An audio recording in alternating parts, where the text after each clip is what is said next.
Hello everyone, कैसे हैं आप सब। मैं आपका स्वागत करता हूं आपके अपने यूट्यूब चैनल इंदौर की पाठशाला पर। जी हां, आपका अपना यूट्यूब चैनल। और हम वापस से स्टार्ट करने वाले हैं सीरीज़।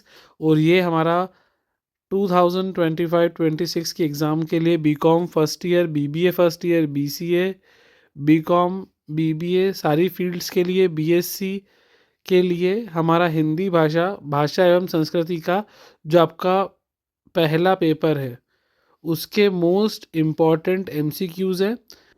मोस्ट इम्पॉर्टेंट थिंग जो आप सभी को पहले जान लेना है कि इस साल से डीएवीवी ने अपना पेपर पैटर्न चेंज कर लिया है। प्रीवियस ईयर तक जो फाउंडेशन सब्जेक्ट होते थे उनमें एमसीक्यू आते थे ओनली, बट अब से डिस्क्रिप्टिव भी आएंगे। तो आपको ये ज़रूर ध्यान रखना है कि आपको डिटेल में अच्छे से स्टडी करना है टॉपिक्स की, तभी आप अच्छे से लॉन्ग आंसर्स लिख पाएंगे। अभी और क्लियर मैं आपको कर दूंगा धीरे धीरे कि कैसा पूरा पेपर कंप्लीट बनेगा। तो उसके लिए आपको इस चैनल पे बने रहना है। सारी जानकारी आपको यहीं पे मिलेगी, क्योंकि बहुत सी जगहों पर अभी ओल्ड सिलेबस ही पढ़ा रहे हैं। तो ये आपके लिए एक सैंपल है कि कैसे क्वेश्चंस एग्ज़ाम में पूछते हैं। आइए हम स्टार्ट करते हैं हमारे पहले प्रश्न से। मातृभूमि कविता किसकी रचना है। आपके पास चार ऑप्शन दिए हैं पेपर में: अज्ञे जी, मैथिली शरण गुप्त, निराला और महादेवी वर्मा। बिना समय को गवाए हम इसका सही आंसर बता देते हैं। मातृभूमि कविता जो है वो मैथिली शरण गुप्त जी की रचना है। जी हाँ, मैथिली शरण गुप्त। प्रश्न क्रमांक 2, धरती का परिधान क्या है। परिधान का मतलब होता है बेटा वस्त्र। तो धरती जो है बेटा, आपने देखा होगा कि धरती के आसपास बहुत सुंदर सा आसमान होता है, इसलिए इसका आंसर है नीलांबर। नीला है जो अंबर। तीसरा प्रश्न जो है वो है मातृभूमि का मुकुट क्या है। बेटा आपको ये पता होगा कि मातृभूमि मतलब हमारी जो भारत माता है, जिसको हम माता के रूप में पूछते हैं, तो हमारा हिमालय पर्वत जो है वो भारत के मस्तक पे विराजमान है, इसलिए इसको हिमालय पर्वत कहते हैं। फोर्थ बेटा, मैथिली शरण गुप्त जी का जन्म किस सन में हुआ था। ईयर पूछा है आपसे, ये इसका सही आंसर है 1886। क्वेश्चन नंबर 5, महात्मा गांधी ने गुप्त जी को कौन सी पदवी या उपाधि दी थी। महात्मा गांधी ने गुप्त जी मतलब यहाँ पर मैथिली शरण गुप्त के बारे में बात हो रही है दोस्तों। तो मैथिली शरण गुप्त को महात्मा गांधी ने कौन सी उपाधि दी थी। तो आप सबको पता है ये कवि है, तो इनको राष्ट्र कवि की उपाधि दी गई थी बेटा। और क्वेश्चन नंबर 6, गुप्त जी की कौन सी रचना पर उन्हें हिंदुस्तान अकादमी पुरस्कार प्राप्त हुआ था। तो बेटा उनकी बहुत फेमस रचना है साकेत। शायद आप लोगों ने सुना भी होगा, नहीं सुना है तो अब याद रखिएगा। हिंदुस्तान अकादमी पुरस्कार, साकेत। तो ये आपके 6 प्रश्न थे दोस्तों। अब आपके सामने है क्वेश्चन नंबर 7 से लेकर 11 तक। क्वेश्चन नंबर 7, कलम का सिपाही किसे कहा जाता है। बेटा कलम का सिपाही किसकी रचना है नहीं पूछ रहे हैं आपसे, कलम का सिपाही किसे कहते थे। इसका आंसर है बेटा प्रेमचंद्र। प्रेमचंद्र जी का जन्म किस सन में हुआ था। यहाँ पे आपसे सन पूछा है, ये 1880। ऊपर भी हमने एक सन पढ़ा था जो हमारा गुप्त जी के बारे में पूछ रहा था, उसका आंसर था 1886। यहाँ पर प्रेमचंद्र जी 1880, हम बोल सकते हैं 6 साल बड़े उनसे। शतरंज के खिलाड़ी कहानी में किस स्थान के शासकों का वर्णन किया गया है। जो आपका चैप्टर है शतरंज के खिलाड़ी, उसमें किस शासक का वर्णन करा है बेटा। इसका सही आंसर है लखनऊ। नेक्स्ट क्वेश्चन है आपके पास, शतरंज के खिलाड़ी कहानी के माध्यम से क्या दिखाने का प्रयास किया गया है। आपको यहाँ पर जो मेन चीज दिखाने के प्रयास किया गया है वो है भारतीय शासकों का पतन। जी हाँ, भारतीय शासकों का पतन। क्वेश्चन नंबर 11, शतरंज के खिलाड़ी किस समय की कहानी है, मतलब किस काल की कहानी है, कब किस समय की कहानी है। तो इसका आंसर है आज़ादी के पूर्व। शतरंज के खिलाड़ी आज़ादी के पूर्व कहानी है। देखो आपको इतना तो पता ही होगा, आज़ादी के पूर्व आप खुद भी दिमाग लगा सकते हैं, क्योंकि यहाँ पे लिखा है भारतीय शासकों का पतन। इंडिपेंडेंस के बाद तो कोई रूलर रहा ही नहीं है, भारत जो है वो डेमोक्रेटिक कंट्री बन गया है।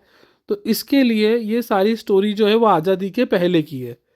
ठीक है दोस्तों, देखते हैं प्रश्न क्रमांक 12, शरद जोशी की मृत्यु किस वर्ष में हुई थी। यहाँ जन्म नहीं मृत्यु पूछा है। मृत्यु इनकी हुई थी 1991 में। एकाध मित्र कैसा होना चाहिए। हमारा मित्र कैसा होना चाहिए? बुद्धिमान, बुद्धिमान होना चाहिए। क्वेश्चन नंबर 14 यहाँ पर आया, इल्ली को किसकी पुत्री बताया गया है? इल्ली को किसकी पुत्री बताया गया है? इसका आंसर है चने के पौधे की। जीप पर सवार इल्लियां, ये जो व्यंग है ये इसके लेखक कौन है बेटा? तो आपको ये पता होगा, व्यंगकार जो होते हैं वो फेमस, उनमें शरद जोशी है, प्रमुख व्यंगकारों में इनका नाम आता है। जीप पर सवार इल्लियां, इसका जवाब ऊपर मिल गया हमको, व्यंग है ये तो।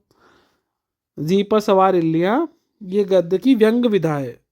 आपको इतना पता होगा, गद्य की कुछ प्रमुख विधाएं होती है, कुछ गौण विधाएं होती है, तो वैसे ही व्यंग होती है। आजकल जो है लेखक सीधे ना कहते हुए व्यंग के माध्यम से अपनी बातों को प्रकट करते हैं। इसके बाद नेक्स्ट है, मातृभूमि को और किस नाम से जाना जाता है? पर्यायवाची बेटा वसुधा बोलते हैं हम। प्रेमचंद्र जी उर्दू उपन्यासों में किस नाम से साहित्य सर्जन किया करते थे? इसका आंसर बेटा बहुत ज़्यादा इजी है, इसका नाम है धनपत राय। क्वेश्चन 19 हमारे सामने है, जननी, पूज्य और मातामही की उपमा कवि ने किसको दी है? आपको इतना पता होगा, हमने सुना होगा जननी जन्मभूमि स्वर्ग से महान है, मतलब ये हमारी मातृभूमि के बारे में बात हो रही है। क्वेश्चन नंबर 20 जो है अपने सामने, कवि मातृभूमि के चरणों में क्या समर्पित करने का बोलता है? तो अपना शीश समर्पित करने का बोलता है। रामायण की रचना मूल्यतः किसने की थी? बेटा मूल्यतः रामायण की रचना वाल्मीकि जी ने की थी। भगवान राम के पिता का नाम क्या था? सबको पता होगा, तो दशरथ जी, ऑब्वियस सी बात है। रामायण किस युग से संबंधित है? ये आपको पता होगा, रामायण जो है वो त्रेता युग से संबंधित है। नेक्स्ट क्वेश्चन, रामचरितमानस का के कांड है? रामचरितमानस के, तो बेटा रामचरितमानस के कांड उपरोक्त सभी है, बाल कांड, अरण्य कांड, किष्किंधा कांड, उपरोक्त सभी आपको पता होगा ये तो। लक्ष्मण को किसका अवतार माना जाता है? बहुत कॉमन क्वेश्चन है, शेषनाग जी का। अगर थोड़ी भी आपने रामायण देखी है तो आपको इसका उत्तर आराम से मिल जाएगा। उत्साह निबंध के लेखक कौन है? उत्साह निबंध के लेखक है आचार्य रामचंद्र शुक्ल जी। इन्हीं से शुक्ल युग की शुरुआत भी मानी जाती है। उत्साह के कितने भेद होते हैं? उत्साह के भेद के नाम पूछें आपसे, उत्साह के बेटा 3 भेद होते हैं। अगर तीनों के नाम अगर आप लिखना चाहो तो बता देता हूँ। एक है युद्धवीर, दानवीर और दयावीर। युद्धवीर, दानवीर और दयावीर, ये उत्साह के 3 भेद होते हैं। नेक्स्ट है, दुख के वर्ग में जो स्थान भय है, मतलब दुख में जो भय का स्थान है, आनंद में वही स्थान किसका है? उत्साह का है। नेक्स्ट जो क्वेश्चन है आपके सामने, उत्साह गद्य की कौन सी विधा है? क्वेश्चन नंबर 29 हम पढ़ रहे हैं अभी। उत्साह गद्य की कौन सी विधा है? मैंने अभी आपको बताया गद्य की कुछ प्रमुख विधाएं भी होती है, कुछ गौण विधा भी होती है, तो उत्साह उसमें से हमारा है निबंध, ये गद्य की प्रमुख विधा में से एक है। भारत एक है, ये निबंध के लेखक कौन है? इसके लेखक है दिनकर जी। नेक्स्ट है, दिनकर जी का जन्म कहाँ पर हुआ था? तो बेटा ये बिहार में इनका जन्म हुआ था, बिहार के बेगूसराय जिले में। हमारे देश की संस्कृति की विशेषता है? बेटा हमारा देश है, हमारा देश आपको पता है धर्मनिरपेक्ष है, सभी धर्मों का सम्मान करते हैं, अनेकता में एकता है, समन्वयता भी है, इसका मतलब हमारा आंसर उपरोक्त सभी। दिनकर के अनुसार प्राकृतिक दृष्टि से भारत के कितने अंग हैं? तो प्राकृतिक दृष्टि से भारत के अंग हैं 3। क्वेश्चन नंबर 34, शंकराचार्य ने सर्वप्रथम किस पवित्र मठ की स्थापना की थी? ये भी आपको पता होगा, पवित्र मठ का नाम पूछा, इसका आंसर है शारदा मठ। शारदा मठ। क्वेश्चन नंबर 35, शंकराचार्य जी की मृत्यु के समय उनकी उम्र कितनी थी? अगर आपको लगेगा सर ऐसे क्वेश्चन आते हैं पेपर में, जी हाँ ये पेपर ही है, यही क्वेश्चन आपके एग्जाम में आ चुके हैं और इसी टाइप के क्वेश्चन मैं आपको कराऊंगा। तो इसका आंसर है 32 ईयर। क्वेश्चन नंबर 36, भारत के किस स्थान पर आदि गुरु शंकराचार्य जी का स्वर्गवास हुआ था? आपसे इन्होंने स्थान का नाम पूछ लिया है। देखिए एग्जाम में डिटेल में क्वेश्चंस आते हैं तो आपको पता होना चाहिए, इसका आंसर है केदारनाथ। नेक्स्ट है, शंकराचार्य जी किस उम्र में उन्होंने संन्यास ले लिया था? ध्यान रखना, संन्यास। इसका आंसर है बेटा 8 वर्ष। नेक्स्ट है, उत्साह नामक निबंध किस संग्रह से लिया गया है? उत्साह नामक संग्रह चिंतामणि भाग 1 से लिया गया है। कौन सी भावना उत्साह उत्पन्न करती है? हमारे मन में कौन सी भावना जो है वो उत्साह उत्पन्न करती है? उसका आंसर है बेटा कर्म। देखिए 39 क्वेश्चन हो चुके हैं। अगर आपने अभी तक वीडियो को लाइक नहीं किया, चैनल को सब्सक्राइब नहीं किया, तो आप वीडियो को लाइक कर दीजिए, चैनल को सब्सक्राइब कर दीजिए और बेल आइकन ज़रूर दबा दीजिए ताकि कोई वीडियो आपसे मिस ना हो, क्योंकि हम सारे सब्जेक्ट के सारे पेपर करवाने वाले हैं जो आपको एग्ज़ाम में बहुत काम आने वाले हैं, और आप यकीन मानिए इसी में से आपका पेपर बनेगा। नेक्स्ट क्वेश्चन है हमारा क्वेश्चन नंबर 40। रामधारी सिंह दिनकर का जन्म किस सन में हुआ था? बेटा दिनकर जी का जो जन्म है वो मैं आपको बता देता हूँ। इनका जन्म अगर हम करेक्ट देखें तो 1908 में हुआ था, लेकिन हमारे पास वो ऑप्शन नहीं है, तो 1907 जो है नियर बाय आंसर है, हम इस पर मार्क करेंगे। नेक्स्ट है बेटा, सूर्योदय का सही संधि विच्छेद क्या है? सूर्य प्लस उदय, सूर्योदय कहलाता है, सूर्य प्लस उदय, ऑप्शन नंबर डी। निम्न में से कमल का पर्यायवाची शब्द कौन सा नहीं है? आपको ये पता होना चाहिए बेटा। जलज, सरोज और राजीव तो होता है, पवित्र जो है वो हमारा कमल का पर्यायवाची नहीं होता है। थोड़े बहुत आपको पर्यायवाची विलोम शब्द रूप पता होना चाहिए ताकि आप अच्छे से आंसर लिख पाएं। नेक्स्ट है, सिख धर्म के संस्थापक गुरु नानक जी है, सब जानते हैं। तो सूफी शब्द का अर्थ क्या होता है? सूफी शब्द जो है, सूफी शब्द का अर्थ आपने कभी सुना है कहीं तो आपको पता होगा। इसका अर्थ होता है बेटा पवित्र। ये जो है अरबी शब्द सफ़ा से बना है सूफी, इसका अर्थ पवित्र होता है। नेक्स्ट क्वेश्चन हमारे सामने है, इस्लाम धर्म का या के महत्वपूर्ण स्तंभ कौन है? बेटा जब भी उपरोक्त सभी आंसर आता है और आपको कुछ आइडिया नहीं है तो आप उपरोक्त सभी पर टिक कर सकते हैं, वो एक सही विकल्प हो जाता है। तो यहाँ पे नमाज, रोजा, हज सभी है, उपरोक्त सभी।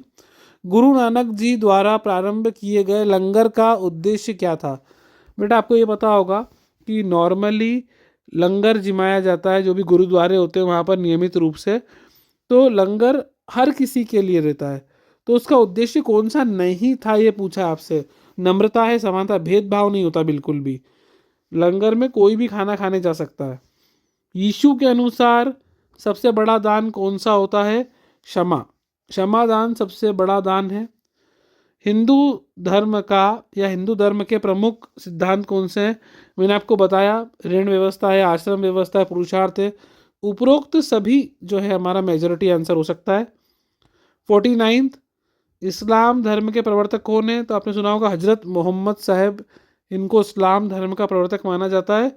और हमारा लास्ट क्वेश्चन पेपर का, जैन धर्म के तीर्थकार कौन है? इनका आंसर है महावीर स्वामी। तो दोस्तों ये आपका 50 क्वेश्चंस का पूरा पेपर कंप्लीट हो चुका है, जो आपका बीकॉम फर्स्ट ईयर के लिए आपका हिंदी का था। तो अगर आप और भी ऐसी वीडियो चाहते हैं तो ज़रूर हमें कमेंट करके बताइएगा। ये आपका अपना यूट्यूब चैनल है इंदौर की पाठशाला।